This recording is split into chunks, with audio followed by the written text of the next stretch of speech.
मेरे दर्शकों इन्ने शो में ਤੁਹਾਡਾ ਨਿੱਘਾ ਸਵਾਗਤ ਹੈ। ਇਸ ਸ਼ੋਅ ਦੇ ਵਿੱਚ ਮੇਰੇ ਨਾਲ ਸੀਨੀਅਰ ਪੱਤਰਕਾਰ ਬਲਬੀਰ ਸਿੰਘ ਜੰਡੂਆਲ ਉਹਨਾਂ ਨਾਲ ਗੱਲ ਕਰਾਂਗੇ। ਕੱਲ ਪੰਜਾਬ ਦੀ ਕਿਸਾਨ ਜਥੇਬੰਦੀਆਂ ਦੀ ਮੀਟਿੰਗ ਜਿਹੜੀ ਹੈ ਪੰਜਾਬ ਦੇ ਬਿਜਲੀ ਮੰਤਰੀ ਹਰਭਜਨ ਸਿੰਘ ਪੀਟੀਓ ਨਾਲ ਹੋਈ। ਉਸ ਮੀਟਿੰਗ ਦੇ ਵਿੱਚ ਰੇਟਕਾ ਜਿਹੜਾ ਕਿਸਾਨਾਂ ਦਾ ਖਤਮ ਨਹੀਂ ਹੋਇਆ ਤੇ ਕਿਸਾਨਾਂ ਨੇ ਕਿਸਾਨ ਜਥੇਬੰਦੀ ਨੇ 17 ਮਈ ਨੂੰ ਜਿਹੜਾ ਸੜਕਾਂ ਤੇ ਆਉਣ ਦਾ ਐਲਾਨ ਕੀਤਾ ਹੋਇਆ। ਇਸ ਦੇ ਨਾਲ ਹੀ ਜਿਹੜੀ ਮੋਹਾਲੀ ਜਿਹੜਾ ਇੰਟੈਲੀਜੈਂਸ ਦਾ ਹੈੱਡਕੁਆਟਰ ਹੈ ਉਹਦੇ ਉੱਪਰ ਹਮਲੇ ਨੂੰ ਲੈ ਕੇ ਜਿਹੜੀ NIA ਦੀ ਟੀਮ ਵੀ ਕੱਲ ਮੋਹਾਲੀ ਪਹੁੰਚ ਗਈ। ਉਹ ਵੀ ਵੱਖਰੇ ਤੌਰ ਤੇ ਜਿਹੜੀ ਜਾਂਚ ਆਪਣੀ ਕਰ ਰਹੀ ਹੈ। ਪੰਜਾਬ ਸਰਕਾਰ ਨੇ ਇੱਕ ਸਿੱਟ ਬਣਾ ਦਿੱਤੀ ਹੈ। ਇਸ ਮੁੱਦੇ ਨੂੰ ਲੈ ਕੇ ਮੁੱਖ ਮੰਤਰੀ ਭਗਵੰਤ ਮਾਨ ਨੇ ਕੱਲ DGP ਦੇ ਹੋਰ ਸੀਨੀਅਰ ਅਧਿਕਾਰੀ ਨੇ ਮੀਟਿੰਗ ਕੀਤੀ। ਉਸ ਤੋਂ ਬਾਅਦ ਸਿੱਟ ਕਾਇਮ ਕਰ ਦਿੱਤੀ ਗਈ। ਜਿਹੜੇ DGP ਉਹ ਖੁਦ ਇੰਟੈਲੀਜੈਂਸ ਦਫ਼ਤਰ ਗਏ, ਉਹਨਾਂ ਨੇ ਇੰਟੈਲੀਜੈਂਸ ਨਾਲ ਸੰਬੰਧਿਤ ਜਿਹੜੇ ਅਧਿਕਾਰੀਆਂ ਦੀ ਮੀਟਿੰਗ ਕੀਤੀ। ਇਸ ਮਸਲੇ ਨੇ ਮਤਲਬ ਪੰਜਾਬ ਪੁਲਿਸ ਦੀ ਪੰਜਾਬ ਸਰਕਾਰ ਦੀ ਨੀਂਦ ਜਿਹੜੀ ਹਰਾਮ ਕਰ ਦਿੱਤੀ ਹੈ, ਕਿਉਂਕਿ ਵੱਖ-ਵੱਖ ਧਿਰਾਂ ਉੱਤੇ ਵੱਲੋਂ ਜਿਹੜਾ ਸਰਕਾਰ ਦੇ ਉੱਪਰ ਹਮਲੇ ਕੀਤੇ ਜਾ ਰਹੇ ਨੇ। ਇਹ ਕਿਹਾ ਜਾਂਦਾ ਕਿ ਅਮਨ ਕਾਨੂੰਨ ਦੀ ਜਿਹੜੀ ਸਥਿਤੀ ਆ ਇਹਨੂੰ ਮਜ਼ਬੂਤ ਬਣਾਉਣ ਲਈ ਸਰਕਾਰ ਕਦਮ ਚੁੱਕੇ। ਜਿਹੜੇ ਉਹਦੀ ਧਿਰ ਦੇ ਆਗੂ ਨੇ ਪ੍ਰਤਾਪ ਸਿੰਘ ਬਾਜਵਾ, ਉਹਨਾਂ ਨੇ ਮੁੱਖ ਮੰਤਰੀ ਤੋਂ ਮੰਗ ਕੀਤੀ ਕਿ ਇਸ ਮੁੱਦੇ ਦੇ ਉੱਪਰ ਸਰਬ ਪਾਰਟੀ ਮੀਟਿੰਗ ਸੱਦੀ ਜਾਵੇ। ਇਸੇ ਨਾਲ ਹੀ ਸਾਡਾ ਜਿਹੜਾ ਗੁਆਂਢੀ ਦੇਸ਼ ਹੈ ਸ਼੍ਰੀਲੰਕਾ ਦੇ ਵਿੱਚ ਹਾਲਤ ਜਿਹੜੀ ਹੋਰ ਵਿਗੜ ਗਈ ਹੈ। ਜਿਹੜੇ ਉੱਥੋਂ ਦੇ ਪ੍ਰਧਾਨ ਮੰਤਰੀ ਹੈ ਜਿਹੜੇ ਅਸਤੀਫਾ ਦੇ ਚੁੱਕੇ ਆ, ਉਹ ਆਪਣਾ ਜਿਹੜਾ ਦੇਸ਼ ਛੱਡ ਕੇ ਇੱਕ ਥਾਂ ਤੇ ਛੁਪ ਜਾ ਕੇ, ਪਰ ਜਿਹੜੇ ਪ੍ਰਦਰਸ਼ਨਕਾਰੀ ਉਹ ਲਗਾਤਾਰ ਆਪਣੀ ਜਿਹੜੀ ਆ ਉਹ ਸਰਕਾਰ ਨੂੰ ਰਾਸ਼ਟਰਪਤੀ ਨੂੰ ਨਹੀਂ ਚਾਹੁੰਦਾ ਆਪਣੀ ਦੀ ਮੰਗ ਕਰ ਰਹੀ ਹੈ।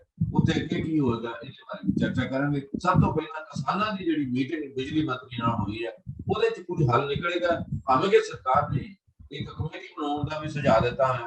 ਡਾਕਟਰ ਸਾਹਿਬ, ਤੁਸੀਂ ਇਹ ਜਿਹੜਾ ਝੋਨੇ ਦੀ ਲਵਾਈ ਬਿਜਲੀ ਦੀ ਸਪਲਾਈ ਨੂੰ ਲੈ ਕੇ ਮਾਮਲਾ ਫਸਿਆ ਹੋਇਆ, ਇਹਦੇ ਬਾਰੇ ਕੀ ਕਹਿਣਾ? ਦੇਖੋ, ਕਿਸਾਨਾਂ ਜਥੇਬੰਦੀਆਂ ਦੀ ਕੱਲ ਜਿਸ ਤਰ੍ਹਾਂ ਬਿਜਲੀ ਮੰਤਰੀ ਨਾਲ ਮੀਟਿੰਗ ਹੋਈ ਹੈ, ਉਸ ਮੀਟਿੰਗ 'ਚ ਵੀ ਕੋਈ ਗੱਲ ਜਿਹੜੀ ਹੈ ਕਿਸੇ ਸਿੱਟੇ ਤੇ ਨਹੀਂ ਪਹੁੰਚ ਸਕੀ। ਉਸ ਦਾ ਨਤੀਜਾ ਇਹ ਹੈ ਕਿ ਕਿਸਾਨ ਜਥੇਬੰਦੀਆਂ ਆਪਣੀ ਗੱਲ ਉੱਤੇ ਅੜੀਆਂ ਹੋਈਆਂ ਔਰ ਉਹ ਬਾਰ-ਬਾਰ ਇਹੀ ਗੱਲ ਕਹਿ ਰਹੀਆਂ ਕਿ ਜਿਹੜਾ ਅਸੀਂ ਝੋਨੇ ਦੀ ਜਿਹੜੀ ਲਵਾਈ ਹੈ ਉਹ 18 ਜੂਨ ਦੀ ਥਾਂ ਤੇ ਅਸੀਂ 10 ਜੂਨ ਨੂੰ ਸ਼ੁਰੂ ਕਰਾਂਗੇ। ਤਾਂ ਉਹ ਸਰਕਾਰ ਇਹ ਗੱਲ ਮੰਨਣ ਨੂੰ ਤਿਆਰ ਨਹੀਂ ਹੈ। ਸਰਕਾਰ ਬਾਰ-ਬਾਰ ਇਹੀ ਗੱਲ ਕਹੀ ਜਾ ਰਹੀ ਹੈ ਕਿ ਜੋ ਕੁਝ ਅਸੀਂ ਇੱਕ ਸ਼ਡਿਊਲ ਤਿਆਰ ਕੀਤਾ ਹੈ ਝੋਨੇ ਦੀ ਲਵਾਈ ਦੇ ਸੰਬੰਧ ਦੇ ਵਿੱਚ, ਉਸ ਤੇ ਅਮਲ ਕੀਤਾ ਜਾਵੇ। ਉਹਦਾ ਕਾਰਨ ਉਹ ਦੱਸਦੇ ਹੈ ਕਿ ਜਿਸ ਤਰ੍ਹਾਂ ਦਾ ਬਿਜਲੀ ਸੰਕਟ ਹੈ ਸਾਰੇ ਦੇਸ਼ ਦੇ ਵਿੱਚ ਹੈ, ਕੋਲੇ ਦਾ ਸੰਕਟ ਹੈ, ਉਹ ਸਾਰੀ ਸਥਿਤੀ ਦੇ ਵਿੱਚ ਇਹ ਸੰਭਵ ਨਹੀਂ ਹੋਏਗਾ। ਪਰ ਕਿਸਾਨ ਜਥੇਬੰਦੀਆਂ ਇਹ ਕਹਿ ਰਹੀਆਂ ਕਿ ਸਾਨੂੰ 10 ਜੂਨ ਤੋਂ 8 ਘੰਟੇ ਦੇ ਲਈ ਜਿਹੜੀ ਹੈ ਨਿਰਵਿਘਨ ਬਿਜਲੀ ਸਪਲਾਈ ਝੋਨੇ ਦੀ ਦਿੱਤੀ ਜਾਵੇ। ਇੱਕ ਗੱਲ ਦੇਖਣ ਵਾਲੀ ਹੈ ਕਿ ਜਿਹੜੀ ਪਹਿਲਾਂ ਮੀਟਿੰਗ ਹੋਈ ਸੀਗੀ ਇਹ CMD ਨਾਲ, ਜਿਹੜੀ ਪਾਵਰਕਾਮ ਦੇ ਬਲਦੇਵ ਸਿੰਘ ਸਰਾਣਾ, ਉਸ ਵਿੱਚ ਜਿਹੜੀਆਂ 16 ਜਥੇਬੰਦੀਆਂ ਸੀ, ਤਾਂ ਇਸ ਵਿੱਚ ਜਥੇਬੰਦੀਆਂ ਦੀ ਗਿਣਤੀ ਵੱਧ ਕੇ ਜਿਹੜੀ ਹੈ ਉਹ 23 ਹੋ ਗਈ ਹੈ। 23 ਜਥੇਬੰਦੀਆਂ ਨੇ ਬਕਾਇਦਾ ਜਿਹੜਾ ਨੋਟਿਸ ਵੀ ਦਿੱਤਾ ਸਰਕਾਰ ਨੂੰ ਕਿ ਜੇ ਤੁਸੀਂ ਸਾਡੀ ਗੱਲ ਨਹੀਂ ਮੰਨਦੇ ਤਾਂ ਫਿਰ ਅਸੀਂ ਜਿਹੜਾ ਹੈ 17 ਤਰੀਕ ਨੂੰ ਐਕਸ਼ਨ ਕਰਾਂਗੇ। ਸੋ ਉਸ ਐਕਸ਼ਨ ਦੇ ਲਈ ਉਹਨਾਂ ਨੇ ਇੱਕ ਮੰਗ ਪੱਤਰ ਵੀ ਦਿੱਤਾ ਜਿਹਦੇ 'ਚ 27 ਮੰਗਾਂ ਸ਼ਾਮਲ ਹੈਗੀਆਂ ਕਿ ਜੇ ਇਹ ਤੁਸੀਂ ਮੰਗਾਂ ਮੰਨ ਲੈਂਦੇ ਹੋ, ਇਹਦੇ ਤੇ ਗੱਲਬਾਤ ਕਰਦੇ ਹੋ ਤਾਂ ਠੀਕ ਹੈ, ਨਹੀਂ ਤੇ ਫਿਰ ਸਾਡਾ ਐਕਸ਼ਨ ਦਾ ਜਿਹੜਾ ਪ੍ਰੋਗਰਾਮ ਆ ਉਹ ਕਾਇਮ ਰਹੇਗਾ। ਪਰ ਦੂਸਰੇ ਪਾਸੇ ਇਹ ਵੀ ਦੇਖਣ ਵਾਲੀ ਗੱਲ ਹੈ ਕਿ ਜਿਹੜੀਆਂ ਕਿਸਾਨ ਜਥੇਬੰਦੀਆਂ ਉਹਨਾਂ ਨੂੰ ਇਸ ਗੱਲ ਦੀ ਵੀ ਮੁਸ਼ਕਲ ਆ ਰਹੀ ਹੈ ਕਿ ਬਹੁਤ ਸਾਰੇ ਕਿਸਾਨ ਇਸ ਗੱਲ ਤੋਂ ਸੈਟੀਸਫਾਈ ਵੀ ਹੈ, ਉਹਨਾਂ ਦੀ ਤਸੱਲੀ ਵੀ ਹੈ ਕਿ ਜਿਹੜਾ ਕਿਸਾਨਾਂ ਨੂੰ ਉਹਨਾਂ ਨੇ ਸਰਕਾਰ ਨੇ ਜਿਹੜੇ ਸਿੱਧੀ ਬਿਜਾਈ ਕਰਨਗੇ ਉਹਨਾਂ ਨੂੰ 1500 ਜਿਹੜਾ ਰੁਪਏ ਪਰ ਏਕੜ ਜਿਹੜਾ ਉਹਨਾਂ ਨੇ ਦੇਣ ਦਾ ਫੈਸਲਾ ਕੀਤਾ। ਇਸ ਫੈਸਲੇ ਦੇ ਕਾਰਨ ਕਿਸਾਨ ਵੀ ਜਿਹੜੇ ਹੈ ਉਹ ਕਈ ਤਰ੍ਹਾਂ ਦੀਆਂ ਦਚਿੱਤੀਆਂ 'ਚ ਫਸੇ ਹੋਏ ਆ। ਬੇਸ਼ੱਕ ਕਿਸਾਨ ਜਥੇਬੰਦੀਆਂ ਕਹਿ ਰਹੀਆਂ, ਪਰ ਕਿਸਾਨ ਉਸ ਉਤਸ਼ਾਹ ਨਾਲ, ਉਸ ਢੰਗ ਨਾਲ ਜਿਸ ਤਰ੍ਹਾਂ ਪਹਿਲਾਂ ਉਹਨਾਂ ਦਾ ਇੱਛਾ ਸੀ ਉਹ ਨਹੀਂ ਹੈ। ਉਹਦੇ ਵਿੱਚ ਦੋ ਤਰ੍ਹਾਂ ਦੀ ਰਾਏ ਵੰਡੀ ਹੋਈ ਹੈ। ਅਜੇ ਤੱਕ ਉਗਰਾਹਾਂ ਗਰੁੱਪ ਜਿਹੜਾ ਹੈ ਉਸਨੇ ਆਪਣੀ ਰਾਏ ਸਪਸ਼ਟ ਨਹੀਂ ਕੀਤੀ। ਸੋ ਇਸ ਕਰਕੇ ਇਹ ਹੁਣ ਦੇਖਣ ਵਾਲੀ ਗੱਲ ਹੈ ਕਿ ਸਰਕਾਰ ਇਹ ਸਾਰੇ ਮਾਮਲੇ ਨਾਲ ਕਿਸ ਤਰ੍ਹਾਂ ਨਿਪਟਦੀ ਹੈ ਔਰ ਕੀ ਕਰਦੀ ਹੈ। ਤੇ ਦੂਸਰੇ ਪਾਸੇ ਅਸੀਂ ਨਾਲ ਦੇਖੀਏ ਕਿ ਕਿਸਾਨੀ ਦਾ ਹੀ ਮਸਲਾ ਜਿਹੜਾ ਜੁੜਿਆ ਹੋਇਆ ਹੈ ਕਿ ਕੇਂਦਰ ਸਰਕਾਰ ਨੇ 2 ਵਾਰ ਆਪਣੀਆਂ ਟੀਮਾਂ ਭੇਜੀਆਂ ਸੀਗੀਆਂ ਕਿ ਉਹ ਇੱਥੇ ਜਾਇਜ਼ਾ ਲਵੇ, ਸੈਂਪਲ ਲਵੇ ਕਿ ਜਿਹੜਾ ਦਾਣਾ ਸੁੰਗੜਿਆ ਹੈਗਾ ਉਸ ਦੀ ਹਾਲਤ ਕੀ ਹੈ। ਕਿਉਂਕਿ ਜਿਹੜਾ ਸਰਕਾਰੀ ਪੈਮਾਨਾ ਹੈਗਾ ਉਹਦੇ ਮੁਤਾਬਕ 6% ਤੱਕ ਉਹ ਖਰਾਬ ਜਿਹੜੀ ਫਸਲ ਹੈ ਉਹ ਚੁੱਕ ਸਕਦੇ ਆ। ਪਰ ਜਿਹੜੀ ਹੁਣ ਸੈਂਪਲ ਲੈ ਕੇ ਗਏ ਆ ਕੇਂਦਰੀ ਟੀਮ, ਉਸ ਟੀਮ ਨੇ ਜਿਹੜੀ ਇੱਕ ਤਾਂ 300 ਤੋਂ ਉੱਪਰ ਸੈਂਪਲ ਲਏ ਆ, ਇੱਕ 500 ਜਿਹੜੇ ਬਾਅਦ ਵਿੱਚ ਸੈਂਪਲ ਲਏ ਗਏ ਦੂਸਰੀ ਵਾਰ ਉਹ 500 ਦੇ ਕਰੀਬ ਹੈ। ਤੇ ਪਤਾ ਇਹ ਜਿਹੜੀਆਂ ਰਿਪੋਰਟਾਂ ਆ ਰਹੀਆਂ ਉਹਨਾਂ ਅਨੁਸਾਰ ਕਿ ਉਹਨਾਂ ਨੇ ਜਿਹੜੀ ਕੇਂਦਰ ਸਰਕਾਰ ਨੂੰ ਉਹ ਜਿਹੜੀ ਆਪਣੀ ਰਿਪੋਰਟ ਸੀਗੀ ਉਹ ਸੌਂਪ ਦਿੱਤੀ ਹੈ ਔਰ ਕੇਂਦਰ ਸਰਕਾਰ ਇਹਦੇ ਤੇ ਛੇਤੀ ਕੋਈ ਫੈਸਲਾ ਲਏਗੀ। ਪਰ ਇਹ ਜ਼ਰੂਰ ਗੱਲ ਸਾਹਮਣੇ ਆਈ ਹੈ ਕਿ ਇਹ ਸਾਰਾ ਜਿਹੜਾ ਕੁਦਰਤ ਦੀ ਮਾਰ ਪਈ ਹੈ ਜਾਂ ਦਾਣਾ ਸੁੰਗੜਿਆ ਮੌਜੂਦ ਦਾਣਾ ਜਿਹਨੂੰ ਕਿਹਾ ਗਿਆ, ਉਹ ਦੇ ਲਗਭਗ 6000 ਕਰੋੜ ਰੁਪਏ ਦਾ ਨੁਕਸਾਨ ਜਿਹੜਾ ਹੈ ਉਹ ਕਿਸਾਨਾਂ ਨੂੰ ਝੱਲਣਾ ਪਿਆ। 7 ਜ਼ਿਲ੍ਹਿਆਂ ਤੇ ਜ਼ਿਆਦਾ ਨੁਕਸਾਨ ਹੋਇਆ। ਹਾਂਜੀ 7 ਤੇ ਜ਼ਿਆਦਾ ਨੁਕਸਾਨ ਹੋਇਆ। ਔਰ ਨੁਕਸਾਨ ਵੀ ਜਿਹੜਾ ਉਹਨਾਂ ਦਾ ਅਨੁਮਾਨ ਹੈਗਾ, ਜਿਹੜੀ ਕਮੇਟੀ ਆਈ ਸੀ ਉਹ ਕਹਿ ਰਿਹਾ ਹੈ ਕਿ 10 ਤੋਂ ਲੈ ਕੇ 22% ਤੱਕ ਜਿਹੜਾ ਹੈ ਇਹ ਨੁਕਸਾਨ ਬਣਦਾ। ਜਿਹੜੀ ਤੁਸੀਂ 7 ਜ਼ਿਲ੍ਹਿਆਂ ਦੀ ਗੱਲ ਕੀਤੀ ਹੈ ਕਿ ਉਹ ਜਿਸ ਤਰ੍ਹਾਂ ਕਿਤੇ ਘੱਟ ਹੈ ਕਿਤੇ ਵੱਧ ਹੈ, ਉਹ ਵੱਖ-ਵੱਖ ਹੈਗਾ। ਪਰ ਇਹ ਜ਼ਰੂਰ ਹੈ ਕਿ ਜਿਹੜੇ ਕਿਸਾਨਾਂ ਨੇ ਆਪਣੀ ਫਸਲ ਵੇਚਦੀ ਹੈ ਉਹਨਾਂ ਦਾ ਪੈਸਾ ਉਹਨਾਂ ਨੂੰ ਅਦਾਇਗੀ ਹੋ ਚੁੱਕੀ ਹੈ। ਤਾਂ ਹੁਣ ਕਿਹਾ ਇਹ ਜਾ ਰਿਹਾ ਹੈ ਕਿ ਜੋ ਵੀ ਇਹ ਘਾਟਾ ਪੈਣਾ ਇਹ ਪੰਜਾਬ ਸਰਕਾਰ ਨੂੰ ਪੈਣਾ, ਇਹ ਪੰਜਾਬ ਸਰਕਾਰ ਦੇ ਸਿਰ ਹੀ ਪਊਗਾ, ਕਿਉਂਕਿ ਜੇ 6000 ਕਰੋੜ ਰੁਪਏ ਦਾ ਫਸਲ ਘੱਟ ਹੋਈ ਹੈ ਤਾਂ ਉਹ ਸਾਰਾ ਇੱਕ ਤਾਂ ਪੰਜਾਬ ਦੀ ਆਰਥਿਕਤਾ ਤੇ ਉਹਦਾ ਸਿੱਧਾ ਅਸਰ ਪਏਗਾ।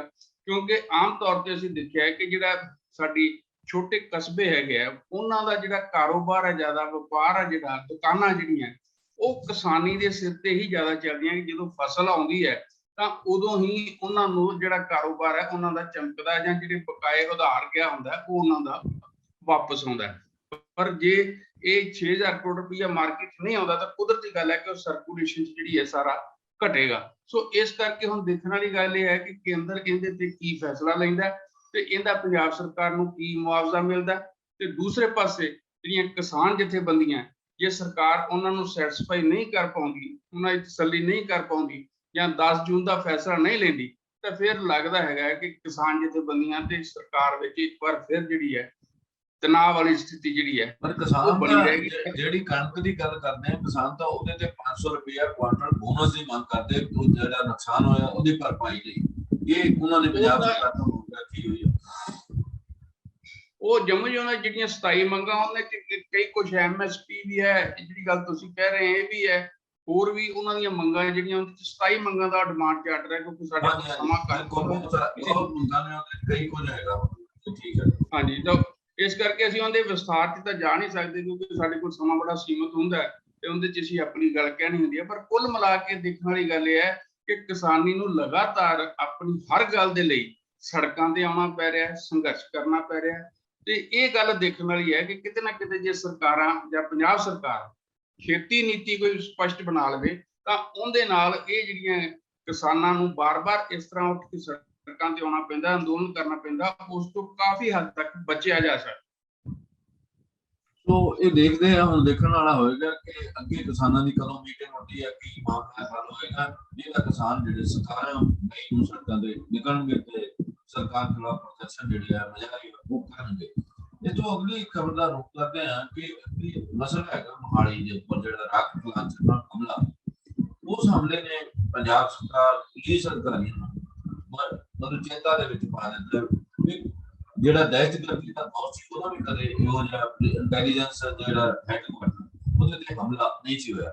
ਇਸ ਹਮਲੇ ਨਾਲ ਚਿੰਤਾ ਜਿਹੜੀ ਵਧੀ ਹੈ ਤੇ ਕੇਂਦਰ ਸਰਕਾਰ ਨੇ ਵੀ ਆਪਣੀ ਜਿਹੜੀ ਹੈ NIA ਜਿਹੜੀ ਨੈਸ਼ਨਲ ਇਨਵੈਸਟੀਗੇਸ਼ਨ ਟੀਮ ਹੈ ਉਹ ਕੱਲ ਦੀ ਮੋਹਾਲੀ 'ਚ ਭੇਜੀ ਹੋਈ ਹੈ। ਇਸ ਗੱਲ ਦੇ ਵੀ ਸੋਚਿਆ ਜਾ ਰਿਹਾ ਕਿ ਇਹ ਜਿਹੜਾ ਰਾਕਟ ਲਾਂਚਰ ਚੱਲਿਆ ਅਫਗਾਨਿਸਤਾਨ 'ਚ ਵਰਤਿਆ ਗਿਆ ਸੀਗਾ, ਉਹ ਤੋਂ ਬਾਅਦ ਅਫਗਾਨਿਸਤਾਨ ਤੋਂ ਪਾਕਿਸਤਾਨ ਤੋਂ ਇੰਡੀਆ ਆਇਆ ਤੇ ਪੰਜਾਬ ਪਹੁੰਚਿਆ। ਇਹਦਾ ਰੂਟ ਕੀ ਹੋ ਸਕਦਾ, ਇਹਨੂੰ ਲੈ ਕੇ ਇਹ ਵੀ ਤਾਰ ਜੋੜੇ ਜਾ ਰਹੇ ਕਿ ਇਹ ਸਾਰੇ ਘਟਨਾਕ੍ਰਮ ਦਾ ਪਾਕਿਸਤਾਨ ਨਾਲ ਕੋਈ ਸੰਪਰਕ ਹੈਗਾ, ਉਹ ਮਾਸਟਰਮਾਈਂਡ ਉਸ ਪਾਸੇ ਬੈਠੇ ਹੋਏ। ਇਸ ਮੁੱਦੇ ਦੇ ਉੱਪਰ ਕੱਲ ਪੰਜਾਬ ਦੇ DGP ਵੀ ਇੰਟੈਲੀਜੈਂਸ ਹੈਡਕੁਆਟਰ ਸੀਗੇ, ਉਹਨਾਂ ਨੇ ਵੀ ਅਧਿਕਾਰੀਆਂ ਨਾਲ ਮੀਟਿੰਗਾਂ ਕੀਤੀਆਂ। ਕੀ ਏਜੰਟ ਸਾਹਿਬ ਨੇ ਜਿੱਥੋਂ ਨਵਾਂ ਕੀ ਨਿਕਲ ਰਿਹਾ, ਇਹ ਕਿਹਾ ਜਾ ਰਿਹਾ ਕਿ ਜਿਹੜੇ ਹਮਲਾਵਰ ਸੀਗੇ ਉਹ ਚਿੱਟੇ ਰੰਗ ਦੀ ਕਾਰ ਦੇ ਵਿੱਚ ਆਏ ਸੀ, ਬੜੀ ਜਲਦੀ ਉੱਥੋਂ ਨਿਕਲ ਗਏ, ਕਿਸੇ ਪਾਸੇ ਖਿਸਕ ਗਿਆ। ਹੁਣ ਗੁਆਂਢੀ ਸੂਬਿਆਂ ਦੇ ਵਿੱਚ ਵੀ ਉਹਨਾਂ ਦੀ ਭਾਲ ਜਿਹੜੀ ਉਹ ਕੀਤੀ ਜਾ ਰਹੀ ਹੈ।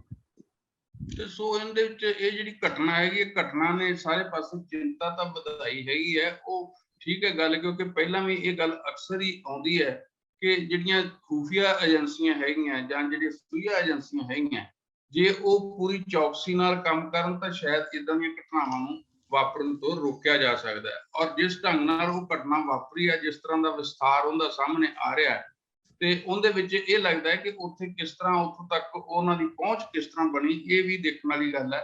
ਔਰ ਬਕਾਇਦਾ ਹੁਣ ਜਿਹੜੀ ਪੁਲਿਸ ਜਾਂਚ ਚੱਲ ਰਹੀ ਹੈ, ਉਹਦੇ ਵਿੱਚ ਉਹਨਾਂ ਨੇ ਜਿਹੜੇ ਲਾਗੇ ਦੇ 7 ਟਾਵਰ ਹੈਗੇ ਆ, ਜਿਹੜੇ ਮੋਬਾਈਲ ਫੋਨ ਟਾਵਰ ਹੈ, ਉਹਨਾਂ ਸਾਰਿਆਂ ਦਾ ਡਾਟਾ ਵੀ ਹੰਗਾਲਿਆ ਜਾ ਰਿਹਾ ਹੈਗਾ ਕਿ ਵੀ ਉਹ ਸਾਰੇ ਚ ਖੰਗਾਲ ਕੇ ਕੀ ਉਹਦੇ ਵਿੱਚੋਂ ਲੱਭਦਾ ਆਇਆ। ਉਹਨਾਂ ਨੇ ਉਸ ਫੋਨ ਦੀ ਕਿਤੇ ਉੱਥੇ ਵਰਤੋਂ ਵੀ ਹੋਈ ਹੈ, ਕਿਸੇ ਦੀ ਨਹੀਂ ਹੋਈ, ਇਹ ਤਾਂ ਹੁਣ ਜਦੋਂ ਜਾਂਚ ਹੋਏਗੀ ਉਦੋਂ ਸਾਹਮਣੇ ਆਏਗਾ। ਪਰ ਇਹ ਜ਼ਰੂਰ ਹੈ ਕਿ ਜਦੋਂ ਵੀ ਇਸ ਤਰ੍ਹਾਂ ਦੀ ਘਟਨਾ ਵਾਪਰਦੀ ਹੈ ਤਾਂ ਪਾਕਿਸਤਾਨ ਵੱਲ ਜ਼ਰੂਰ ਜਿਹੜੀ ਹੈ ਗੱਲ ਤੁਰ ਪੈਂਦੀ ਹੈ। ਹੁਣ ਵੀ ਜਿਹੜੀ ਇਹ ਗੱਲ ਤੁਸੀਂ ਕੀਤੀ ਹੈਗੀ ਹੈ, ਔਰ ਇਹਦੇ ਵਿੱਚ ਵੀ ਹੁਣ ਪੁਲਿਸ ਦਾ ਇਹ ਮੰਨਣਾ ਹੈਗਾ ਕਿ ਜਿਹੜਾ ਉੱਥੇ ਰਿੰਦਾ ਬੈਠਾ ਹੈਗਾ, ਰਿੰਦਾ ਸੰਧੂ, ਕਿ ਉਹ ਇਹ ਸਾਰੀਆਂ ਘਟਨਾਵਾਂ ਕਰਾ ਰਿਹਾ, ਉਹ ਸਾਰਾ ਇਸ ਦੇ ਪਿੱਛੇ ਉਸ ਦਾ ਜਿਹੜਾ ਹੱਥ ਹੈਗਾ, ਜਿਹੜਾ ਪਾਕਿਸਤਾਨ 'ਚ ਬੈਠਾ। ਸੋ ਕਹਿਣ ਦਾ ਭਾਵ ਹੈ ਕਿ ਉਹ ਸਾਰੀ ਜਿਹੜੀ ਘਟਨਾ ਵਾਪਰੀ ਹੈ, ਉਸ ਦੀਆਂ ਤਾਰਾਂ ਜਿਹੜੀਆਂ ਪਾਕਿਸਤਾਨ ਨਾਲ ਜੁੜਨ ਦੀਆਂ ਸ਼ੰਕੇ ਜਿਹੜੇ ਹੈ ਉਹ ਸਾਹਮਣੇ ਆ ਰਹੇ ਹੈਗੇ ਆ। ਪੁਲਿਸ ਹੁਣ ਜਿਸ ਤਰ੍ਹਾਂ ਕਹਿ ਰਹੀ ਹੈ ਕਿ ਪਹਿਲਾਂ ਕੱਲ RPG ਕਿਹਾ ਜਾ ਰਿਹਾ ਸੀ, ਹੁਣ ਪ੍ਰੋਜੈਕਟਾਈਲ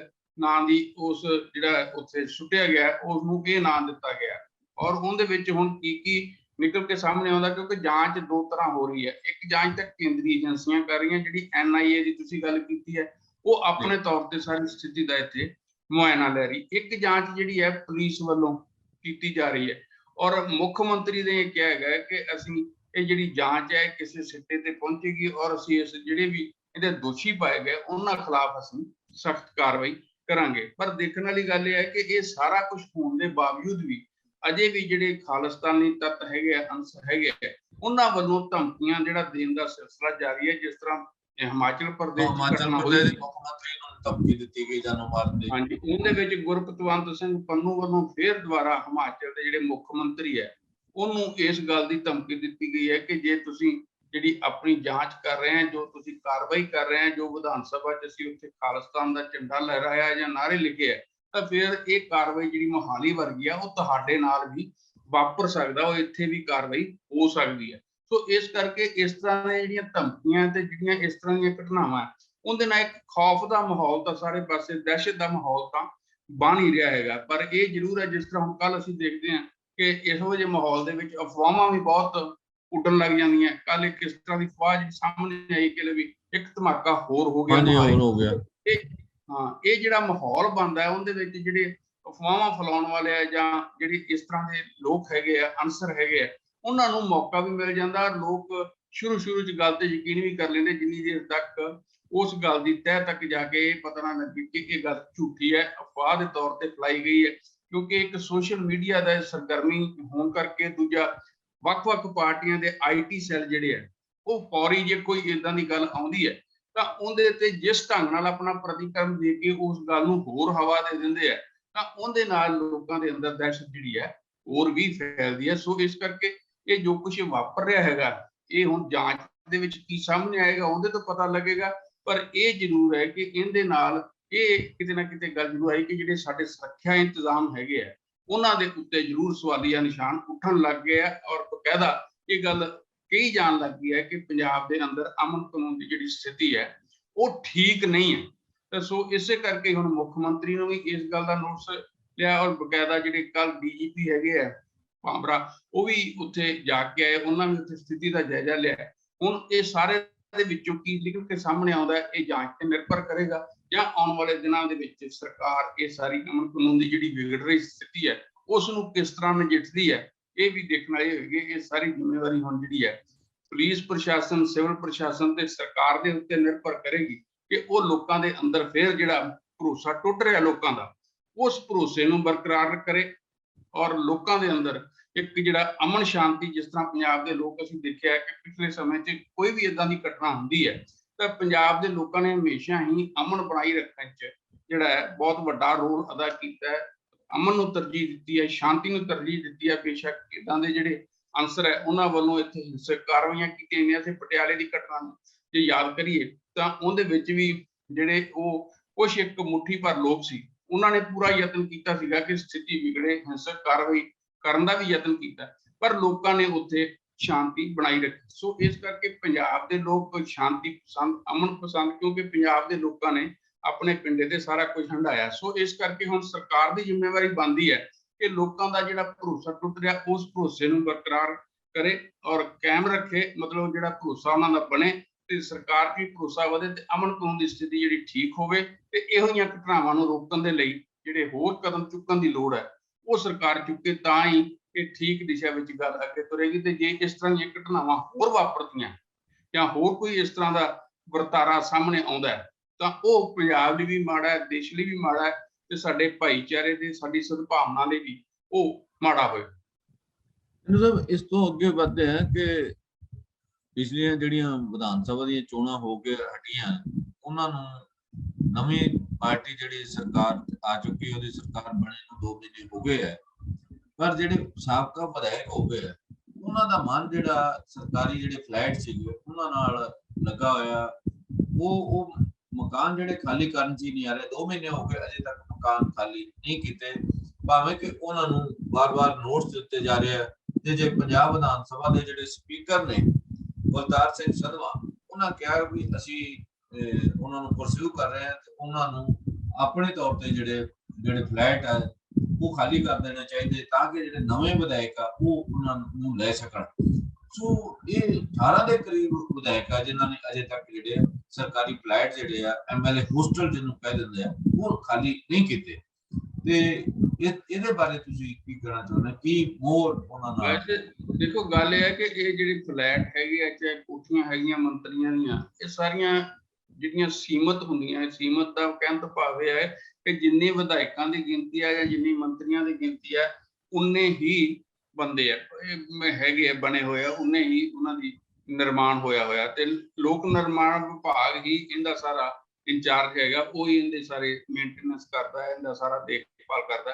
ਤੇ ਅਸੀਂ ਦੇਖਿਆ ਹੈ ਕਿ ਪਿਛਲੇ ਲੰਮੇ ਸਮੇਂ 'ਚ ਜਿਸ ਤਰ੍ਹਾਂ ਇਹ ਕਿਹਾ ਜਾਂਦਾ ਸੀਗਾ ਕਿ ਅਕਾਲੀ ਭਾਜਪਾ ਗੱਠਜੋੜ ਦੀ ਸਰਕਾਰ ਤੇ ਕਾਂਗਰਸ ਦੇ ਵਿੱਚ ਮਿਲੀ ਭੁਗਤ ਹੈ, ਤੇ ਉਹ ਜਦੋਂ ਉਹਨਾਂ ਦੀ ਸਰਕਾਰ ਕਾਂਗਰਸ ਦੀ ਆ ਜਾਂਦੀ ਹੈ ਜਾਂ ਅਕਾਲੀ BJP ਦੀ ਆ ਜਾਂਦੀ ਸੀ ਤਾਂ ਜਿਹੜੇ ਆਮ ਤੌਰ ਤੇ ਅਸੀਂ ਦੇਖਿਆ ਕਿ ਪੁਰਾਣੇ ਜਿਹੜੇ ਲੀਡਰ ਹੁੰਦੇ ਸੀਗੇ ਉਹਨਾਂ ਦੇ ਮਕਾਨ ਉਹਨਾਂ ਦੇ ਕੋਲ ਹੀ ਰਹਿੰਦੇ ਸੀ ਜਾਂ ਉਹਨਾਂ ਨੂੰ ਬਦਲਵੀਂ ਰਿਹਾਇਸ਼ ਦੇ ਦਿੱਤੀ ਜਾਂਦੀ ਸੀ। ਪਰ ਹੁਣ ਜਿਸ ਢੰਗ ਨਾਲ ਨਵੇਂ ਵਿਧਾਇਕ ਚੁਣ ਕੇ ਆਏ ਹੈ, ਨਵੀਂ ਗਿਣਤੀ ਜਿਹੜੀ ਵਧੀ ਹੈ, ਤਾਂ ਉਹਦੇ ਵਿੱਚ ਜਿਹੜੇ ਉਹਨਾਂ ਨੂੰ ਲਾਟ ਤਾਂ ਕਰ ਦਿੱਤੇ ਗਏ ਸਰਕਾਰ ਵੱਲੋਂ ਜਿਹੜੇ ਫਲੈਟ ਹੈਗੇ ਆ, ਪਰ ਉਹ ਖਾਲੀ ਨਹੀਂ ਹੋ ਰਹੇ। ਲਗਭਗ 18 ਵਿਧਾਇਕ ਤੇ ਮੰਤਰੀ ਹੈਗੇ ਆ ਜਿਨ੍ਹਾਂ ਦੀ ਗਿਣਤੀ ਹੈਗੀ ਹੈ ਕਿ ਜਿਨ੍ਹਾਂ ਨੇ ਅਜੇ ਤੱਕ ਫਲੈਟ ਖਾਲੀ ਨਹੀਂ ਕੀਤੇ, ਤੇ ਕੁਝ ਜਿਹੜੇ ਹੈਗੇ ਆ ਉਹਨਾਂ ਨੇ ਖਾਲੀ ਜਿਹੜੇ ਕਰ ਦਿੱਤੇ ਹੈਗੇ, ਪਰ ਕੁਝ ਦਾ ਕਹਿਣਾ ਹੈ ਕਿ ਅਸੀਂ ਅਜੇ ਆਪਣਾ ਬਦਲਵਾਂ ਪ੍ਰਬੰਧ ਸਾਡਾ ਨਹੀਂ ਹੋਇਆ, ਇਸ ਕਰਕੇ ਨਹੀਂ ਅਸੀਂ ਅਜੇ ਖਾਲੀ ਕਰ ਸਕਦੇ। ਕੁਝ ਨੇ ਖਾਲੀ ਕਰ ਦਿੱਤੇ ਆ, ਪਰ ਉਹਨਾਂ ਨੇ ਬਿਜਲੀ ਪਾਣੀ ਦਾ ਜਿਹੜਾ ਆਪਣੇ ਬਿੱਲ ਹੈਗੇ ਆ ਬਕਾਇਆ ਉਹ ਨਹੀਂ ਦਿੱਤੇ। ਉਸ ਕਰਕੇ ਜਿਹੜਾ ਉਹਦੇ ਵਿੱਚ ਰੌਲਾ ਵੀ ਹੈਗਾ ਕਿ ਜਿੰਨੀ ਦੇਰ ਉਹ ਬਿੱਲ ਕਲੀਅਰ ਨਹੀਂ ਹੁੰਦੇ ਉਨੀ ਦੇਰ ਉਹ ਨਵੇਂ ਜਿਹੜੀ ਉਹਦੇ ਚ ਵਿਧਾਇਕ ਜਿਸਨੇ ਆਉਣਾ ਉਹ ਆ ਨਹੀਂ ਸਕਦਾ। ਸੋ ਇਸ ਕਰਕੇ ਇੱਕ ਪੱਖ ਇਹ ਹੈਗਾ। ਦੂਸਰਾ ਹੈ ਕਿ ਜਿਹੜੇ ਮੰਤਰੀ ਖਾਲੀ ਨਹੀਂ ਕਰ ਰਹੇ ਉਹਨਾਂ ਨੂੰ ਲੋਕ ਨਿਰਮਾਣ ਵਿਭਾਗ ਵੱਲੋਂ ਪੈਨਲਟੀ ਰੈਂਟ ਜਿਹੜਾ ਉਹਨਾਂ ਨੂੰ ਲਾਇਆ ਜਾ ਰਿਹਾ, ਔਰ ਉਹ ਰੈਂਟ ਦੇ ਕਾਰਨ ਵੀ ਜਿਹੜੇ ਕੁਝ ਰੁਕੇ ਹੋਏ ਆ ਲੱਖਾਂ ਰੁਪਏ ਉਹ ਰੈਂਟ ਬਣਦਾ। ਸੋ ਜਿਹੜੀ ਇਹਦੇ ਵਿੱਚ 5 ਤਾਂ ਜਿਹੜੇ ਹੈਗੇ ਆ ਅਕਾਲੀ ਦਲ ਦੇ ਜਿਹੜੇ ਵਿਧਾਇਕ ਹੈ ਜਾਂ ਮੰਤਰੀ ਉਹਨਾਂ ਕੋਲ ਪ੍ਰਕਾਸ਼ ਸਿੰਘ ਬਾਦਲ ਹੋਣਾ ਕੋਲ ਇੱਕ ਮਕਾਨ, ਇੱਕ ਜਿਹੜਾ ਬਿਕਰਮ ਸਿੰਘ ਮਜੀਠੀਆ ਕੋਲ ਵੀ ਹੈਗਾ। ਮਜੀਠੀਆ ਨੂੰ ਤਾਂ ਆਸ ਹੋ ਸਕਦੀ ਸ਼ਾਇਦ ਉਹਨਾਂ ਦੀ ਪਤਨੀ ਨੂੰ ਮਿਲ ਜਾਏ। ਹਾਂ, ਇਹ ਹੋ ਸਕਦਾ, ਇਹ ਵੀ ਬਦਲ ਬਣ ਸਕਦਾ। ਠੀਕ ਹੈ ਤੁਹਾਡੀ ਗੱਲ, ਕਿਉਂਕਿ ਘਰ ਦੇ ਵਿੱਚ ਹੀ ਰਹਿ ਜੇ ਫਿਰ ਇੰਨੀ ਤਾਂ ਅਕਾਲੀ ਦਲ ਦੇ ਵਿਧਾਇਕ ਨੇ। ਇੱਕ ਉਹਨਾਂ ਦੀ ਪਤਨੀ ਗਨੀਵ ਕੌਰ ਹੈ, ਇੱਕ ਡਾਕਟਰ ਸੁੱਖੀ ਹੈ, ਇੱਕ ਆਲੀ ਹੈ। ਇਹ ਤਿੰਨ ਹੀ ਅਕਾਲੀ ਦਲ ਦੇ ਤਿੰਨ ਹੀ ਵਿਧਾਇਕ ਨੇ। ਉਹ ਇੱਕ ਖੇਤਰ ਚ ਇੱਕ ਆ ਗਿਆ ਨਾ। ਹਾਂ, ਤੇ ਸੋ ਇਸ ਕਰਕੇ ਸੁੱਖ ਸਰਕਾਰੀਆ ਹੋਣਾ ਜਿਹੜੀ ਹੈ ਉਹਨਾਂ ਦੀ ਕੋਠੀ ਦਾ ਜੇ ਮਾਮਲਾ ਹੈਗਾ। ਤੇ ਸੋ ਇਸ ਕਰਕੇ ਉਹ ਜਿਹੜੀ ਸਾਰੀ ਸਥਿਤੀ ਬਣੀ ਹੈਗੀ ਹੈ, ਉਸ ਸਥਿਤੀ ਦੇ ਵਿੱਚ ਇਸ ਵੇਲੇ ਸਰਕਾਰ ਨੂੰ ਵੀ ਮੁਸ਼ਕਲ ਆ ਰਹੀ ਹੈ, ਕਿਉਂਕਿ ਜਿਹੜੇ ਨਵੇਂ ਵਿਧਾਇਕ ਹੈਗੇ ਆ ਉਹ ਆਪਣੇ ਰਿਹਾਇਸ਼ ਲਈ ਮੰਗ ਕਰ ਰਹੇ ਕਿ ਸਾਨੂੰ ਫਲੈਟ ਜਿਹੜਾ ਦਿਓ। ਹੁਣ ਜਿਹੜੇ ਬਦਲਵੇਂ ਪ੍ਰਬੰਧ ਜਿੰਨੀ ਦੇਰ ਤੱਕ ਨਹੀਂ ਹੁੰਦੇ, ਇਹ ਤਾਂ ਇਹ ਜ਼ਰੂਰ ਹੈ ਕਿ ਉਹਨਾਂ ਨੂੰ ਅਜੇ ਇਸ ਤਰ੍ਹਾਂ ਦੀ ਸਥਿਤੀ 'ਚ ਰਹਿਣਾ ਪਏਗਾ। ਜਿਵੇਂ ਹੁਣ ਕਾਂਗਰਸ ਤੇ ਕੁਝ ਇਹ ਵੀ ਵਿਧਾਇਕਾਂ 'ਚ ਹੈਗਾ ਕਿ ਉਹ ਆਪਣੀ ਮਨਪਸੰਦ ਦਾ ਜਿਹੜਾ ਫਲੈਟ ਹੈ ਉਹ ਲੈਣਾ ਚਾਹੁੰਦੇ ਜਾਂ ਮਨਪਸੰਦ ਦੀ ਕੋਠੀ ਲੈਣਾ ਚਾਹੁੰਦੇ ਆ। ਇੱਕ 16 ਸੈਕਟਰ 'ਚ ਕਹਿੰਦੇ ਆ 500 ਨੰਬਰ ਕੋਠੀ ਹੈ, ਤੇ ਬਿਲਕੁਲ ਉਹ ਕੋਠੀ ਲੈਣ। ਹਾਂਜੀ, ਉਹ ਕੋਠੀ ਹੈਗੀ ਆ। ਉਹ ਪਿਛਲੇ ਸਮੇਂ ਦੇ ਵਿੱਚ ਉਹ ਜਿਹੜੇ Sukhpal Khaira leader of opposition ਉਹਨਾਂ ਕੋਲ ਸੀਗੀ, ਹੁਣ ਉਹ ਸੁਖ ਸਰਕਾਰੀਆ ਹੋਣਾ ਕੋਲ ਆ। ਹੁਣ ਉਹਨਾਂ ਨੂੰ ਜਿਹੜੇ ਪੰਜਾਬ ਦੇ ਸਿਹਤ ਮੰਤਰੀ ਹੈ ਡਾਕਟਰ ਸਿੰਗਲਾ ਉਹ ਲੈਣਾ ਚਾਹੁੰਦੇ ਆ। ਪਹਿਲਾਂ ਜਿਹੜੇ ਵਿਰੋਧੀ ਧਿਰ ਦੇ ਆਗੂ ਸੀਗੇ ਪ੍ਰਤਾਪ ਸਿੰਘ ਬਾਜਵਾ, ਉਹਨਾਂ ਨੇ ਵੀ ਲੈਣ ਦਾ ਯਤਨ ਕੀਤਾ ਸੀ, ਪਰ ਉਹਨਾਂ ਨੂੰ ਸੈਕਟਰ 39 ਦੇ ਵਿੱਚ ਕੋਠੀ ਦਿੱਤੀ ਗਈ ਹੈ। ਸੋ ਇਸ ਕਰਕੇ ਜੰਮੂ ਜੀ ਇਹ ਸਾਰੀ ਸਥਿਤੀ ਹੈਗੀ ਆ। ਉਹਦੇ ਵਿੱਚ ਦੋ ਤਿੰਨ ਤਰ੍ਹਾਂ ਦੀਆਂ ਚੀਜ਼ਾਂ ਹੈਗੀਆਂ ਨਾ। ਇੱਕ ਤਾਂ ਜਿਹੜੇ ਵਿਧਾਇਕ ਖਾਲੀ ਨਹੀਂ ਕਰ ਰਹੇ, ਦੂਸਰੇ ਫਿਰ ਇਸ ਕਰਕੇ ਵੀ ਦੇਰੀ ਹੋ ਰਹੀ ਕਿ ਲੋਕ ਆਪਣੀ ਜਿਹੜੇ ਵਿਧਾਇਕ ਹੈ ਜਾਂ ਮੰਤਰੀ ਆ ਉਹ ਆਪਣੇ ਮਨਪਸੰਦ ਦੀਆਂ ਕੋਠੀਆਂ ਲੈਣਾ ਚਾਹੁੰਦੇ ਆ। ਸੋ ਇਸ ਕਰਕੇ ਇਹ ਜਿਹੜਾ ਇਹ ਮਾਮਲਾ ਹੈਗਾ, ਪਰ ਇਹ ਲੋਕਾਂ ਦੀ ਦਿਲਚਸਪੀ ਵਾਲਾ ਜ਼ਰੂਰ ਹੈ ਕਿ ਜਿਹੜੇ ਇਹ ਵਿਧਾਇਕ ਚੁਣੇ ਜਾਂਦੇ ਆ ਜਾਂ ਮੰਤਰੀ ਬਣ ਜਾਂਦੇ ਆ, ਕਿਸ ਤਰ੍ਹਾਂ ਉਹ ਫਿਰ ਉਸ ਤੋਂ ਬਾਅਦ ਦੀ ਜਿਹੜੀ ਦੌੜ ਹੈ ਉਹਦੇ ਵਿੱਚ ਸ਼ੁਰੂ ਹੁੰਦੇ ਆ, ਤੇ ਕਿਸ ਤਰ੍ਹਾਂ ਜਿਹੜੇ ਪੁਰਾਣੇ ਵਿਧਾਇਕ ਹੈਗੇ ਆ, ਪੁਰਾਣੇ ਮੰਤਰੀ ਹੈਗੇ ਆ, ਉਹਨਾਂ ਦਾ ਉਹ ਕੋਠੀਆਂ ਦਾ, ਉਹਨਾਂ ਮਕਾਨਾਂ ਨਾਲ ਮੋਹ ਇੰਨਾ ਪੈ ਜਾਂਦਾ ਕਿ ਉਹਨਾਂ ਨੂੰ ਛੱਡਣਾ ਨਹੀਂ ਚਾਹੁੰਦੇ। ਅਸੀਂ ਦੇਖਿਆ ਨਹੀਂ ਮੋਹ ਹੀ ਨਹੀਂ ਇੰਨਾ ਪੈ ਜਾਂਦਾ, ਕਈ ਵਾਰੀ ਸਰਕਾਰੀ ਸਮਾਨ ਵੀ ਚੁੱਕ ਕੇ ਨਾਲ ਹੀ ਲੈ ਜਾਂਦੇ ਆ।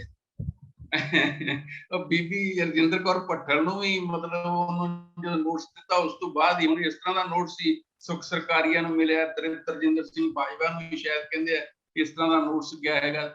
ਸੋ ਜ਼ਿੰਮੇਵਾਰੀ ਤਾਂ ਇਹ ਬਣਦੀ ਹੈ ਕਿ ਜਿਸ ਤਰ੍ਹਾਂ ਲੋਕਾਂ ਦੇ ਉਹ ਨੁਮਾਇੰਦੇ ਆ, ਜ਼ਿੰਮੇਵਾਰੀ ਉਹਨਾਂ ਦੇ ਲੋਕਾਂ ਨੇ ਪਾਈ ਹੈਗੀ ਹੈ, ਤਾਂ ਉਹ ਜ਼ਿੰਮੇਵਾਰੀ ਨਾਲ ਕੰਮ ਕਰਕੇ ਆਪੇ ਹੀ ਉਹਨਾਂ ਫਲੈਟਸ ਨੂੰ, ਆਪੇ ਉਹਨਾਂ ਕੋਠੀਆਂ ਨੂੰ ਖਾਲੀ ਕਰਦੇ ਨੇ। ਜਿਹੜੀ ਗੱਲ ਇਹ ਪੰਜਾਬ ਦੇ ਸਪੀਕਰ ਸੰਧਵਾ ਹੋਣਾ ਨੇ ਕਹੀ ਹੈ, ਉਹਨਾਂ ਨੇ ਬਿਲਕੁਲ ਦੁਰਸਤ ਕਿਹਾ ਹੈਗਾ ਕਿ ਉਹ ਜ਼ਿੰਮੇਵਾਰ ਬੰਦੇ ਆ ਤੇ ਉਹਨਾਂ ਨੂੰ ਜ਼ਿੰਮੇਵਾਰੀ ਵਾਲਾ ਕੰਮ ਕਰਨਾ ਚਾਹੀਦਾ ਤੇ ਆਪਣੇ ਤੌਰ ਤੇ ਉਹ ਫਲੈਟ ਖਾਲੀ ਕਰਨੇ ਚਾਹੀਦੇ। ਪਰ ਅਸੀਂ ਦੇਖਿਆ ਹੈ ਕਿ ਆਮ ਤੌਰ ਤੇ ਇਹ ਹੁੰਦਾ ਹੀ ਹੈ। ਦਿੱਲੀ 'ਚ ਇਹੀ ਦਿੱਕਤ ਆਉਂਦੀ ਹੈ ਕਿ ਜਿਹੜੇ ਲੋਕ ਦਿੱਲੀ 'ਚ ਰਹਿੰਦੇ ਆ, ਜੇ ਉਹਨਾਂ ਦੇ ਆਪਣੇ ਮਕਾਨ ਨਹੀਂ ਹੈ, ਇੱਕ ਵਾਰੀ MP ਬਣ ਗਿਆ ਤਾਂ ਫਿਰ ਉਹਨਾਂ ਦੀ ਕੋਸ਼ਿਸ਼ ਹੁੰਦੀ ਹੈ ਕਿ ਉਹ ਜਿਹੜੇ ਮਕਾਨ ਹੈ ਉਹਨਾਂ ਦੇ ਕੋਲ ਰਹਿਣ।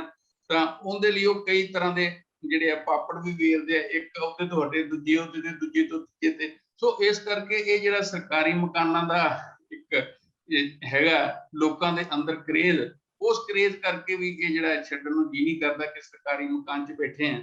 ਸੋ ਇਹ ਜਿਹੜੀ ਸਾਰੀ ਸਥਿਤੀ ਆਉਣ ਵਾਲੇ ਦਿਨਾਂ 'ਚ ਕਿਸ ਤਰ੍ਹਾਂ ਦੀ ਇਹ ਸਾਹਮਣੇ ਆਉਂਦੀ ਹੈ, ਕਿੰਨੇ ਕੁ ਇਹਦੇ 'ਚ ਜਿਹੜੇ ਆ ਪੈਨਲਟੀਜ਼ ਭਰ ਕੇ ਜਿਹੜੇ ਆ ਉਹ ਬੈਠੇ ਰਹਿੰਦੇ ਆ ਤੇ ਕਿੰਨੇ ਕੁ ਖਾਲੀ ਕਰਦੇ ਆ, ਇਹ ਹੁਣ ਪਤਾ ਲੱਗੇਗਾ। ਪਰ ਇਹ ਜ਼ਰੂਰ ਹੈ ਕਿ ਹੁਣ ਸਰਕਾਰ ਨੇ ਤੇ ਪ੍ਰਸ਼ਾਸਨ ਨੇ ਤੇ ਲੋਕ ਨਿਰਮਾਣ ਵਿਭਾਗ ਨੇ ਆਪਣਾ ਦਬਾਅ ਜ਼ਰੂਰ ਵਧਾ ਦਿੱਤਾ ਹੈ। ਇਹਦੇ ਨਾਲ ਹੀ ਸਾਹਿਬ ਅਗਲਾ ਮਸਲਾ ਹੈਗਾ ਸ਼੍ਰੀਲੰਕਾ ਦੇ ਵਿੱਚ। ਸ਼੍ਰੀਲੰਕਾ ਦੇ ਵਿੱਚ ਹਾਲਤ ਜਿਹੜੀ ਲਗਾਤਾਰ ਵਿਗੜਦੀ ਜਾ ਰਹੀ ਹੈ। ਉੱਥੇ ਕੱਲ ਜਿਹੜਾ ਜੋ ਕੁਝ ਹੋਇਆ, ਹਿੰਸਾ ਹੋਈ, ਉਸ ਤੋਂ ਬਾਅਦ ਦੇਖਦੇ ਆ ਜਿਹੜੇ ਗੋਲੀ ਮਾਰਨ ਦੇ ਹੁਕਮ ਦਿੱਤੇ ਗਏ ਵੀ ਜੇ ਕੋਈ ਹਿੰਸਾ ਕਰਦਾ ਹੈ ਤਾਂ ਉਹਨਾਂ ਨੂੰ ਗੋਲੀ ਮਾਰੀ ਜਾਵੇ। ਤਿੰਨਾਂ ਸੈਨਾਵਾਂ ਨੂੰ ਜਿਹੜੀਆਂ ਉਹ ਇਹ ਹੁਕਮ ਦਿੱਤੇ ਗਏ। ਪੁਲਿਸ ਵੱਖਰੀ ਹੈਗੀ। ਤਾਂ ਮੈਨੂੰ ਲੱਗਦਾ ਗੁਆਂਢੀ ਦੇਸ਼ ਦੇ ਵਿੱਚ ਹਾਲਤ ਸੁਧਰਨ ਦੀ ਥਾਂ ਤੇ ਵਿਗੜ ਰਹੀ ਹੈ। ਇਹਦੇ ਬਾਰੇ ਤੁਸੀਂ ਕਹਿਣਾ ਚਾਹੋ? ਅਸਲ ਵਿੱਚ ਲੰਕਾ ਦੀ ਹਾਲਤ ਜਮੀ ਬਹੁਤ ਜ਼ਿਆਦਾ ਵਿਗੜ ਰਹੀ ਹੈ। ਉਹਦਾ ਕਾਰਨ ਇਹ ਹੈ ਕਿ ਇੱਕ ਤਾਂ ਪਹਿਲਾਂ ਜਿਹੜੀ ਕਰੋਨਾ ਮਹਾਮਾਰੀ ਸੀ ਉਹਨੇ ਲੰਕਾ ਨੂੰ ਬਹੁਤ ਨੁਕਸਾਨ ਪਹੁੰਚਾਇਆ, ਕਿਉਂਕਿ ਉਸ ਦੌਰਾਨ ਸੈਰ ਸਪਾਟਾ ਜਿਹੜਾ ਸੀਗਾ ਉਹ ਬਿਲਕੁਲ ਹੀ ਬੰਦ ਹੋ ਗਿਆ ਤੇ ਉਹਦੀ ਜਿਹੜੀ ਆਰਥਿਕਤਾ ਹੈਗੀ ਹੈ ਉਹ ਸਾਰੀ ਜਿਹੜੀ ਹੈ ਉਹ ਸੈਰ ਸਪਾਟੇ ਤੇ ਟੂਰਿਜ਼ਮ ਤੇ ਜਿਹੜੀ ਹੈਗੀ ਹੈ ਉਹ ਨਿਰਭਰ ਹੈਗੀ ਹੈ। ਸੋ ਇਸ ਕਰਕੇ ਉਹਦਾ ਹੀ ਹੌਲੀ ਹੌਲੀ ਉਸ ਨੂੰ ਜਿਹੜਾ ਦੂਸਰਾ ਜਿਹੜਾ ਉਹਨਾਂ ਦਾ ਮੁੱਖ ਕਾਰਨ ਬਣਿਆ ਅੱਜ ਦੀ ਸਥਿਤੀ 'ਚ ਪਹੁੰਚਣ ਦੀ, ਉਹ ਸੀਗਾ ਜਿਹੜਾ ਉਹਨਾਂ ਦਾ ਵਿਦੇਸ਼ੀ ਕਰਜ਼ਾ ਵੱਧ ਗਿਆ ਤੇ ਵਿਦੇਸ਼ੀ ਕਰਜ਼ੇ ਦਾ ਵਿਆਜ ਵੀ ਚੁਕਾਉਣ ਦੀ ਸਥਿਤੀ ਨਹੀਂ ਰਹੀ। ਤੀਸਰਾ ਫਿਰ ਉਹਨਾਂ ਨੇ ਜਿਹੜੀਆਂ, ਕਿਉਂਕਿ ਇੰਪੋਰਟ ਜਿਹੜਾ ਉਹਨਾਂ ਕੋਲੇ ਵਿਦੇਸ਼ੀ ਜਿਹੜੇ ਰਿਜ਼ਰਵ ਸੀਗੇ ਕਰੰਸੀ ਉਹ ਸਾਰੀ ਖਤਮ ਹੋ ਗਈ, ਤਾਂ ਉਹਨਾਂ ਕੋਲੇ ਜਿਹੜੀ ਬਾਹਰੋਂ ਇੰਪੋਰਟ ਕਰਕੇ ਖਾਦ ਲਿਆਉਣੀਆਂ ਜਾਂ ਪੈਸਟੀਸਾਈਡ ਜਾਂ ਦੂਸਰਾ ਸਮਾਨ ਖੇਤੀ ਦੀ ਉਹ ਵੀ ਉਹਨਾਂ ਦਾ ਬੰਦ ਹੋ ਗਿਆ। ਤਾਂ ਉਹਨਾਂ ਨੇ ਜਿਹੜੀ ਬਕਾਇਦਾ ਆਪਣੀ ਆਰਥਿਕਤਾ ਨੂੰ ਜਿਹੜੀ ਹੈ ਲੋਕਾਂ ਨੂੰ ਕਹਿ ਕੇ ਤੁਸੀਂ ਜੈਵਿਕ ਖੇਤੀ ਕਰੋ, ਆਰਗੈਨਿਕ ਖੇਤੀ ਕਰੋ, ਜਿਹੜੀ ਦੂਸਰੀ ਖੇਤੀ ਹੈ ਉਹ ਬੰਦ ਕਰ ਦਿਓ। ਉਹਦੇ ਨਾਲ ਸਥਿਤੀ ਹੋਰ ਵੀ ਵਿਗੜੀ ਤੇ ਅੱਜ ਸਥਿਤੀ ਉੱਥੇ ਇਹ ਹੈ ਕਿ ਉੱਥੇ ਜਿਹੜੀਆਂ ਸਾਰੀਆਂ ਚੀਜ਼ਾਂ ਹੈਗੀਆਂ ਉਹ ਕੋਈ ਖੰਡ ਜਿਹੜੀ ਹੈ 240 ਰੁਪਏ ਕਿਲੋ ਵਿਕ ਰਹੀ ਹੈ। ਇਸ ਤਰ੍ਹਾਂ ਹੀ ਬਾਕੀ ਦੀਆਂ ਚੀਜ਼ਾਂ, ਜਿਹੜਾ ਆਪਣੇ ਗੈਸ ਦਾ ਸਿਲੰਡਰ ਹੈ ਉਹ 4200 ਰੁਪਏ ਦਾ ਹੋ ਗਿਆ ਸਾਡੀ ਕਰੰਸੀ ਦੇ ਮੁਤਾਬਕ।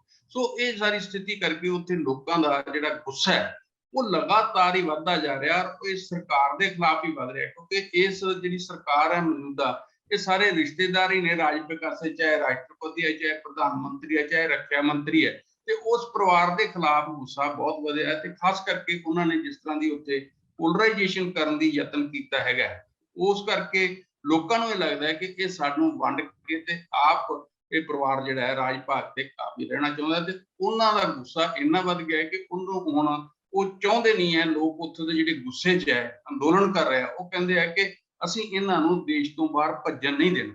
ਉਹ ਸਥਿਤੀ ਦਾ ਕਰਕੇ ਔਰ ਉਹਨਾਂ ਦੀ ਕੱਲ ਕੋਸ਼ਿਸ਼ ਵੀ ਰਹੀ ਕਿ ਉਹ ਜਿਹੜਾ ਪ੍ਰਧਾਨ ਮੰਤਰੀ ਦੇ ਘਰ ਦੇ ਅੰਦਰ ਸਰਕਾਰੀ ਦੇ ਦਾਖਲ ਹੋਣ ਦਾ ਉਹਨਾਂ ਨੇ ਯਤਨ ਕੀਤਾ, ਬਹੁਤ ਯਤਨ ਕੀਤਾ।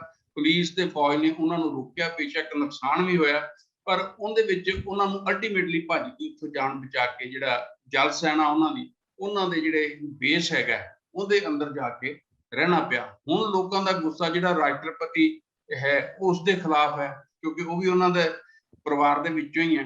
ਤਾਂ ਇਸ ਕਰਕੇ ਹੁਣ ਜਿਹੜਾ ਸਪੀਕਰ ਹੈ ਉੱਥੋਂ ਦੀ ਲੋਕ ਪਾਰਲੀਮੈਂਟ ਦਾ, ਉਹਨਾਂ ਨੂੰ ਨੇ ਰਾਸ਼ਟਰਪਤੀ ਨੂੰ ਕਿਹਾ ਕਿ ਤੁਸੀਂ ਜਿਹੜਾ ਪਾਰਲੀਮੈਂਟ ਦਾ ਜਿਹੜਾ ਅਜਲਾਸ ਹੈ ਉਹ ਸੱਦੋ, ਤਾਂ ਜੋ ਉੱਥੇ ਕੋਈ ਦਿਸ਼ਾ ਬਣ ਸਕੇ, ਉੱਥੇ ਕੋਈ ਫੈਸਲਾ ਲਿਆ ਸਕੇ ਕਿ ਸਾਰੀਆਂ ਪਾਰਟੀਆਂ ਦੀ ਸਾਂਝੀ ਸਰਕਾਰ ਬਣਦੀ ਹੈ ਜਾਂ ਦੇਸ਼ ਉੱਥੇ ਉਸ ਦੇ ਵਿੱਚ ਕੀ ਬਣਦਾ। ਪਰ ਇਹ ਜ਼ਰੂਰ ਹੈ ਕਿ ਹਾਕਮ ਪਾਰਟੀ ਦੇ ਲਗਭਗ ਜਿਹੜੇ MP ਹੈ ਤੇ ਜਿਹੜੇ ਹੋਰ ਲੋਕ ਹੈ ਉਹਨਾਂ ਨਾਲ ਜੁੜੇ ਹੋਏ 8 ਦੇ ਕਰੀਬ ਉਹਨਾਂ ਦੀਆਂ ਮੌਤਾਂ ਹੋ ਚੁੱਕੀਆਂ, ਜ਼ਖਮੀ ਤਾਂ ਬਹੁਤ ਜ਼ਿਆਦਾ ਹੋਇਆ। ਤੇ ਉੱਥੇ ਇਸ ਵੇਲੇ ਜਿਹੜੀ ਸਰਕਾਰ ਦੇ ਜਿਹੜੇ ਹਮਾਇਤੀ ਹੈ ਤੇ ਵਿਰੋਧੀਆਂ ਦੇ ਵਿਚਾਲੇ ਵੀ ਵੱਡੇ ਪੱਧਰ ਤੇ ਜਿਹੜੀ ਹਿੰਸਾ ਤੇ ਝੜਪਾਂ ਹੋ ਰਹੀਆਂ, ਭਾਵੇਂ ਕਿ ਉੱਥੇ ਸਾਰੇ ਦੇਸ਼ 'ਚ ਕਰਫਿਊ ਲੱਗਾ ਤੇ ਜਿਹੜਾ ਕੋਲੰਬੋ ਹੈਗਾ ਉਹ ਫੌਜ ਦੇ ਹਵਾਲੇ ਕੀਤਾ ਹੋਇਆ। ਤੇ ਹੁਣ ਸਰਕਾਰ ਨੇ ਇਹ ਜਿਹੜੀ ਹਿੰਸਾ ਵੱਧਦੀ ਜਾ ਰਹੀ ਹੈ ਔਰ ਖਾਸ ਕਰਕੇ ਜਿਹੜੇ ਹਾਕਮ ਪਰਿਵਾਰ ਹੈਗਾ ਉਹਦੇ ਖਿਲਾਫ, ਤਾਂ ਉੱਥੇ ਹੁਣ ਉਹਨਾਂ ਨੇ ਫੌਜ ਨੂੰ ਗੋਲੀ ਮਾਰਨ ਦਾ ਹੁਕਮ ਦਿੱਤਾ ਹੈ ਕਿ ਜੇ ਕੋਈ ਵੀ ਬਾਹਰ ਨਿਕਲ ਕੇ ਕੋਈ ਵੀ ਉਲੰਘਣਾ ਕਰਦਾ ਹੈ ਕਾਨੂੰਨ ਦੀ, ਕਰਫਿਊ ਦੀ ਜਾਂ ਹਿੰਸਾ ਕਰਦਾ ਤਾਂ ਉਹਨੂੰ ਦੇਖਦਿਆਂ ਹੀ ਜਿਹੜੀ ਹੈ ਗੋਲੀ ਮਾਰਨ ਦਾ ਹੁਕਮ ਉੱਥੇ ਲਾਗੂ ਕਰਤਾ। ਪਰ ਅਲਟੀਮੇਟਲੀ ਹੁਣ ਭਾਰਤ ਨੂੰ ਵੀ ਕਹਿਣਾ ਪਿਆ ਕਿ ਅਸੀਂ ਉਸ ਦੇਸ਼ ਦੀ ਉੱਥੇ ਲੋਕਤੰਤਰ ਕਾਇਮ ਰਵੇ, ਉੱਥੇ ਸਥਿਰਤਾ ਹੋਵੇ, ਉੱਥੇ ਅਮਨ ਹੋਵੇ।